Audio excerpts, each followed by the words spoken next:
Isang space alien horror movie na merong unexpected twist doon sa may ending. Kung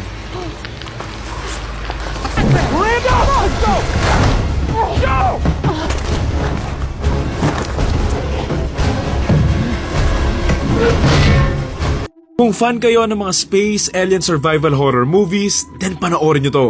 Tungkol ito sa isang grupo ng mga taong nasa space ang nakadiskubre ng isang alien na nanggaling nga sa Mars. Next step nila ay maiuwi nga ito sa Earth pero sa hindi inaasahang pangyayari, nakatakas ito at inatake nga sila ng alien na ito. Habang nasa loob ng isang maliit na space station, dito nga nila gagawin ang lahat para makasurvive kung saan kakailanganin nga nilang matalo itong alien na ito bago pa ito tuluyang lumaki pa nga. Title ng movie, Life. Actually, napanood ko na rin to ng ilang beses pero nirewatch ko lang kasi nga, malapit na itong mawala sa Netflix or baka nga wala na For the review, sobrang star-studded ng cast nito with Deadpool, Nightcrawler, Never Enough, tsaka si Hiroyuki Sanada na lagi siyang ninja or samurai sa mga movies Ang movie na to, para tong pinaghalong alien, aliens, or gravity Alam mo yun, may kalaban silang alien na sobrang lakas, tapos nasa space pa sila na wala nga ibang tutulong sa kanila na basically, trap na nga sila sa space Like I said nga, isa to sa mga unexpected na ending na napanood ko. Yung tipo ng ending twist na hindi man niya na-bend yung gitna ng plot, but more on, surprising twist lang din talaga sa dulo. Tsaka grabing cliffhanger yan na nakapunta nga sa Earth yung alien nga na yon na halos hindi nga nila nagalusan So alam mo ba kung gaano nakakatakot yun? Wala lang, sobrang OP lang talaga nung kalaban nila dito. I'm not sure if tama ba yung pagkakaalala ko pero di ba lumalakas lalo yung alien through consuming liquid? So the fact na nagland nga siya sa dagat means na GG na talaga yung mundo. Ali nga sana kung yung inatake ng mga alien, yung mga foreigner na coast guard na ng water cannon ng mga Filipino na fishermen pero hindi mga inosente lang din. Ang mas nakakatakot and mas nakakapagpabigat ng ending nito, yung sa isang babae na naligaw na nga lang siya doon sa space and most likely, katulad ni Laika the Space Dog, hindi na nga siya makakabalik sa Earth nang buhay pa nga. Alam mo, nakakaawa din dito si Jake Gyllenhaal dito Kasi nga, willing naman siyang mag-sacrifice and gusto rin niya talaga niyang maligtas nga yung babae kaso wala. Sa dulo, nagkabaliktad yung plano niya.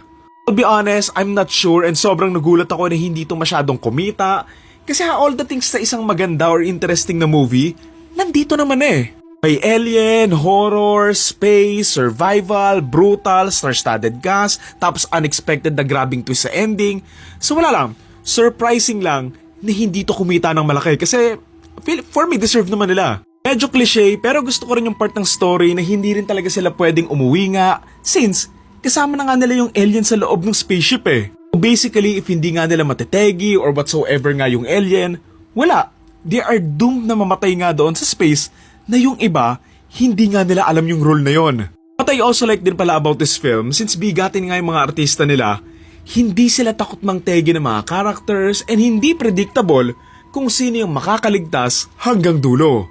Pwedeng si Rory, si Sho, si Yu, or iba pa, pero wala.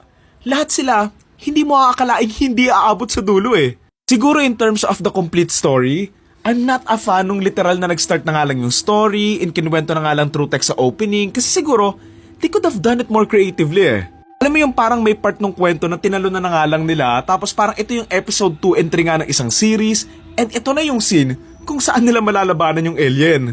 Kumbaga parang walang masyadong introduction part nga doon sa mga characters and sa setting na to na talagang binato na lang nila dito sa may point ng story nga. Oo, na-enjoy ko yung alien, ang ganda ng pagkakagawa and design mismo sa kanya, pero yon, the start of the film could be better kasi parang may kulang lang talaga doon sa opening. I also wish din pala that we could have known the crew more kasi parang si Sho or si Jake lang yung may depth sa kanila while the rest, wala. They are who they are lang.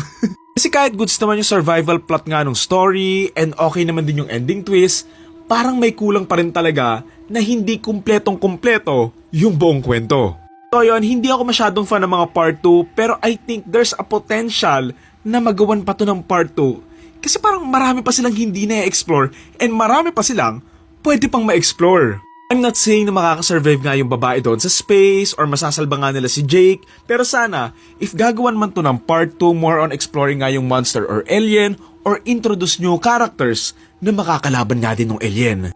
So yun lang, again ang title ng movie ay Life, and ang torta rating ko for this film ay 7.5 out of 10.